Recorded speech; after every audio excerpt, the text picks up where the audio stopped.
Hey, this is Christopher Glennon, aka C2, and if you're in the market for a newer used vehicle, give me a call at 619-368-5550. I work at Kearney Mesa Dodge Jeep and Ram and have access to over 500 new vehicles as well as over 600 used. I look forward to hearing from you. The Pixel Lounge. Located in San Diego, the Pixel Lounge provides you with creator space for content creation for podcasts, photo shoots, interviews, and more. If you're interested, the link for the studio is in the description below. Click it and book your session today. I'm C1. And I'm C2. And this is The Christopher Show. So let's talk football today. The Detroit Lions, let's start with them, and then we'll talk about Michigan here in a moment. Obviously, I was born in Detroit, so I'm a Lions, Red Wings, Pistons, and Tigers fan. I'm also a Wolverines fan. I have been for a long time, even if I'm not always outspoken about it or whatever. My brother absolutely is outspoken about it, a lifelong Wolverines fan. I'm happy for him with what happened there. He's going to be going to the championship game, right? He is, but let's start with the Lions, and then we'll come back and we'll circle back with that. He wants to go to the Lions game if they make it to the Super Bowl. Also, that'd be awesome.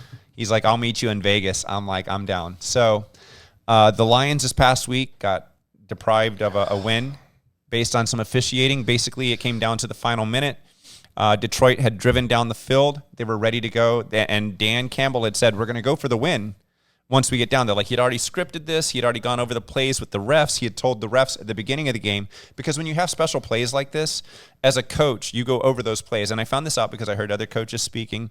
I heard Troy Aikman speaking as well. I heard basically the coaches review the plays with the referees so they'd know when I send this play in, these are the people that are eligible receivers. These are the people that are this is what we're doing, and this is what could happen.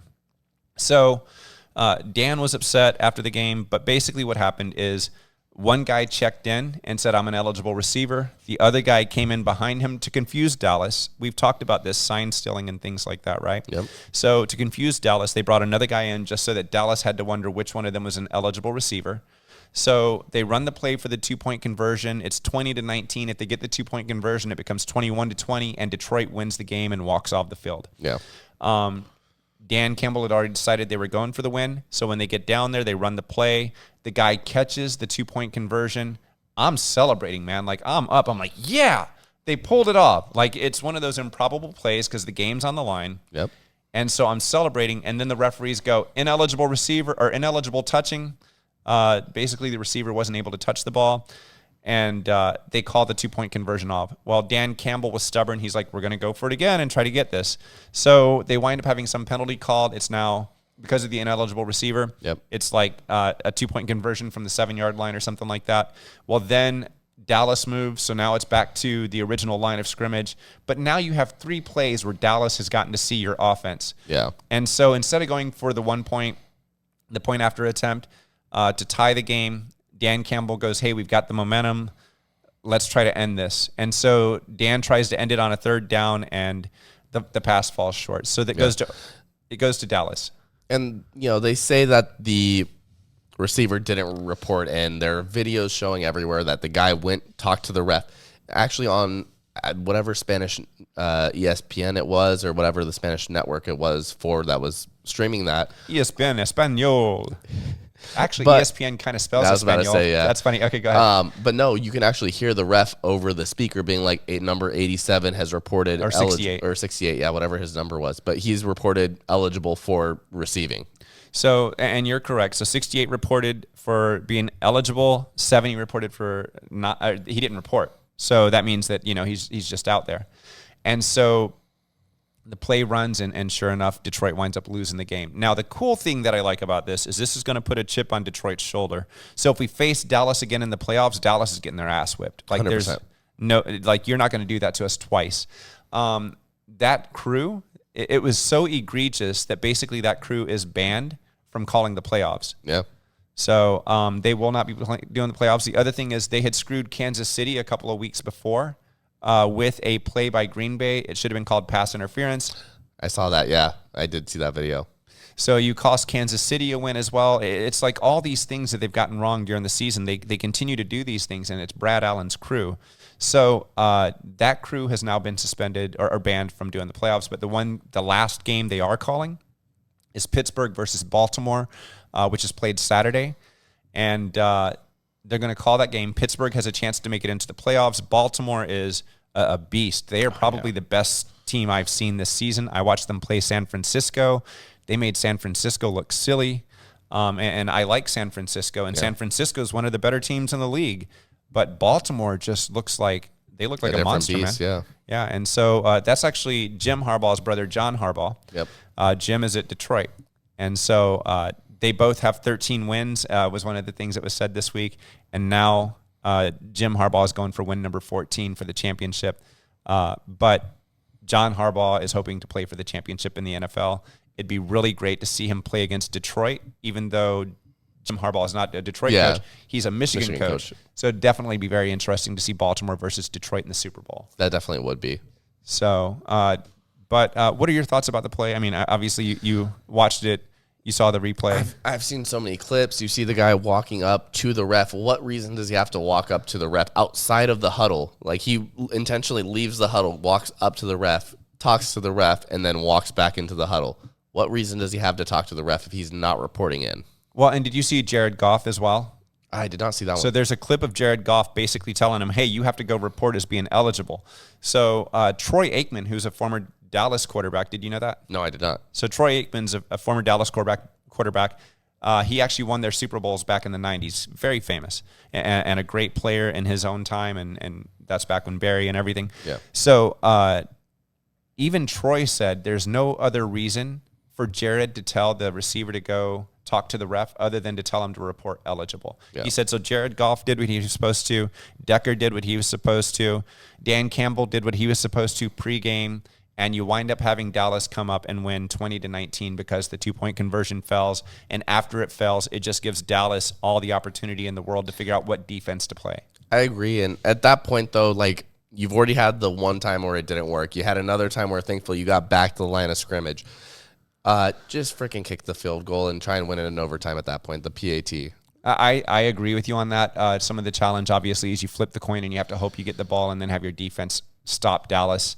So I get why he was trying to win it in the final moment, and he's the kind of guy that goes for it on 4th and 2. Yeah. He's the kind of guy that if he's on your side of the field and he's driving for a touchdown, he's probably going for it on 4th down.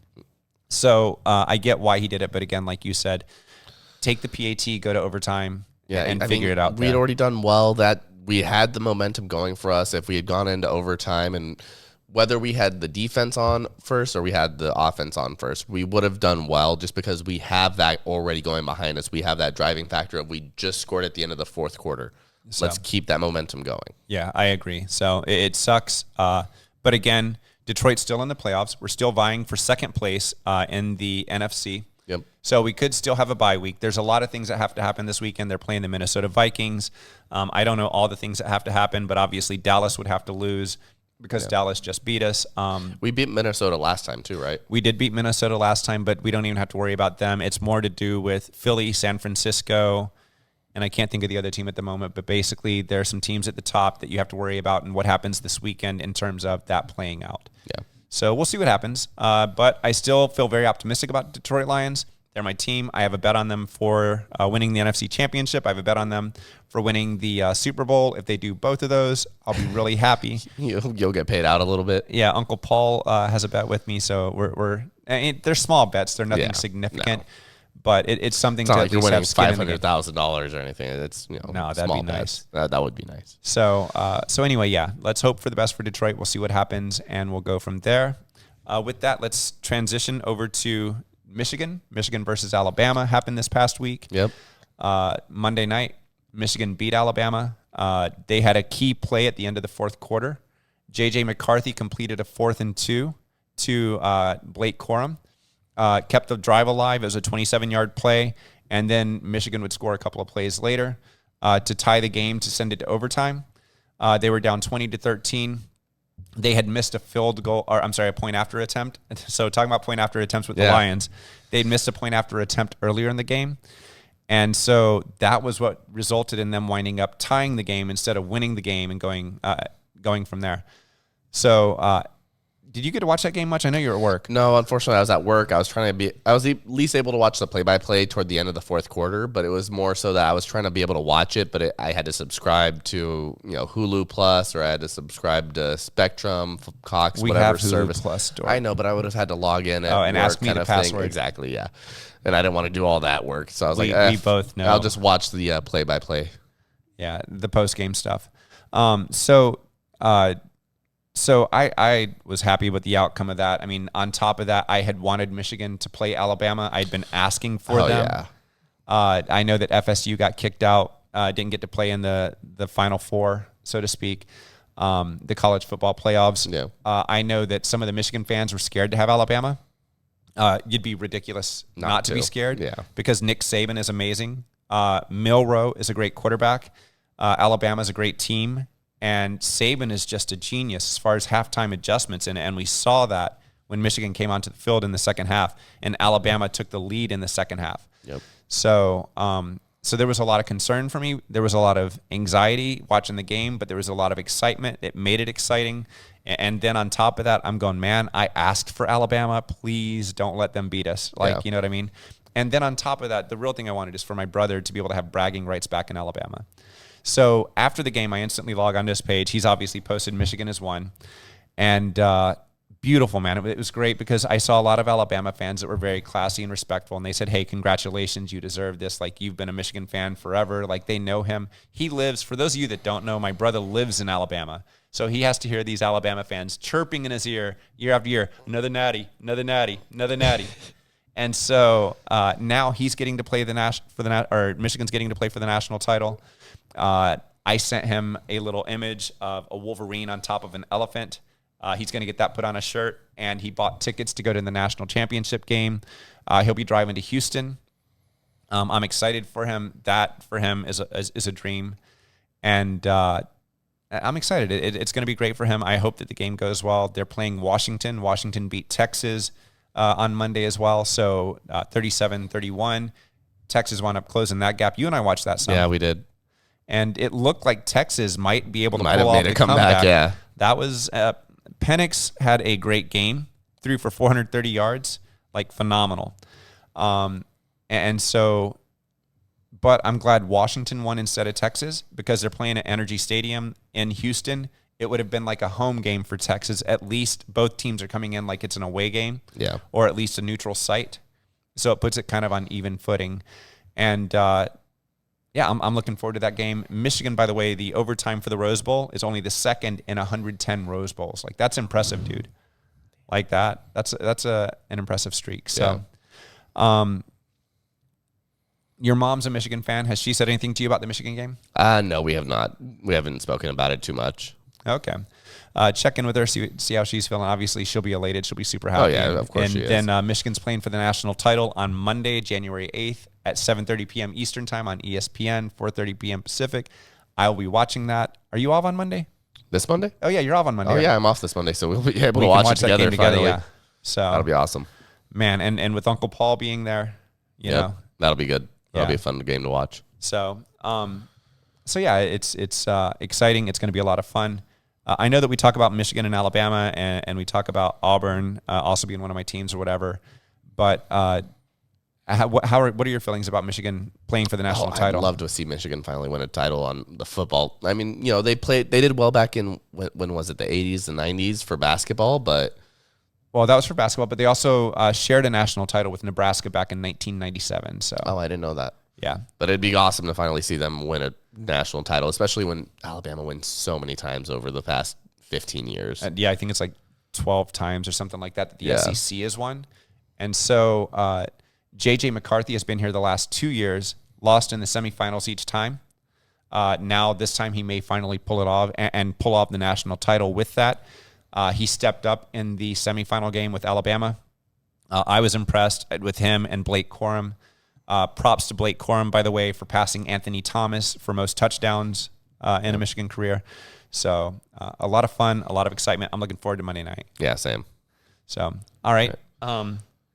With that, I think that we can wrap that up. Do you have anything else you want to say about the game? No. I mean, I had to watch it. I had to watch a play-by-play live kind of thing. I didn't get to actually watch the plays. I had to read, made it to the 4th and 3rd. But though at the very end when they held that line of scrimmage at 4th and 2nd or whatever it was, or 4th and 2 rather.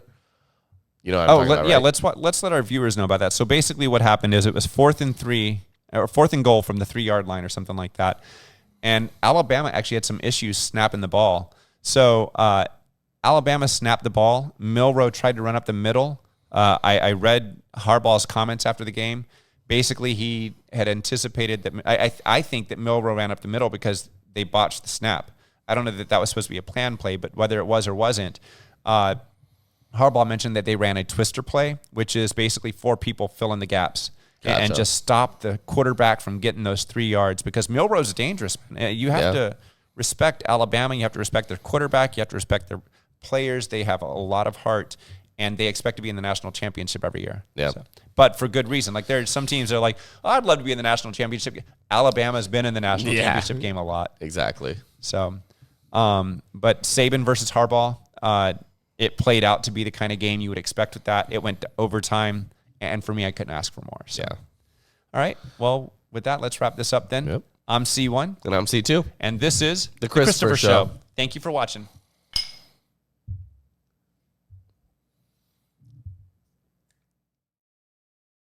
The Merchant Card Group. If your business needs payment processing services, hit me up and I'll give you a referral code. With my referral code, send them your statement, and if they can't beat your current cost, they will give you $250. That's how confident they are that they can beat your cost. You can reach me at CA Glennon on Instagram or at 619-249-9328.